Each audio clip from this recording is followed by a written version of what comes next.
Norwegia hampir dipastikan akan menjadi negara pertama yang mengalami kepunahan mobil bensin. Dengan pengguna kendaraan listrik yang nyaris 100%, penjualan mobil bensin diprediksi sepenuhnya hilang dari negara tersebut pada 2022. Pada awalnya Norwegia menargetkan negaranya akan bebas dari penjualan mobil bahan bakar minyak pada 2025.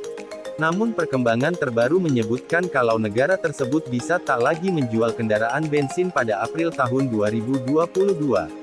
Perkiraan itu datang dari laporan yang dibuat oleh Norwegian Automobile Federation.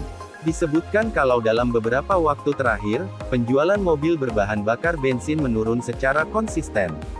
Dari laporan tersebut diprediksi penjualan mobil bensin terakhir di negara itu akan terjadi 7 bulan dari sekarang, atau pada April tahun 2022. Dalam laporan penjualan mobil Norwegia, dalam beberapa waktu terakhir angka penjualan mobil bensin terus berada di bawah 10%. Jika dibanding tahun 2020, angkanya turun 21%. Jika tren tersebut bertahan, maka penjualan mobil bensin di Norwegia akan menyentuh angka 0 pada April tahun 2022. Ini jauh lebih cepat karena pada awalnya diperkirakan mobil bensin masih akan dijual sampai 2025. Sebagai catatan, Norwegia menganggap mobil hybrid sebagai kendaraan listrik. Ini sebenarnya bisa dibilang melenceng dari anggapan umum, lantaran mobil hybrid bagaimanapun masih memakai bahan bakar minyak sebagai penggerak utama kendaraan. Namun begitu, penjualan mobil hybrid di Norwegia juga tak bisa dibilang besar. Angkanya hanya 10% dari total penjualan mobil di negara tersebut. Statistik mencatat, dari 15 mobil yang dijual di Norwegia sejak awal tahun ini, 14 diantaranya merupakan kendaraan listrik. Demikian dikutip dari Electrek. Norwegia menjadi negara terdepan dalam urusan penggunaan mobil listrik di dunia. Masyarakat negara tersebut mau berbondong-bondong hijrah ke kendaraan ramah lingkungan lantaran adanya keringanan pajak yang diberikan pemerintah.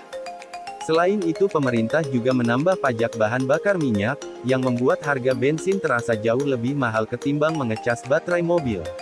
Kebijakan-kebijakan ini membuat pembeli mobil listrik mendapat banyak keuntungan dibanding membeli mobil konvensional. Belakangan pemerintah sebenarnya sudah menghilangkan insentif yang menguntungkan pengguna mobil listrik. Di antaranya tak ada lagi gratis parkir dan gratis masuk tol. Namun dengan keringanan pajak yang masih terus diberlakukan, publik masih tetap memilih membeli mobil listrik.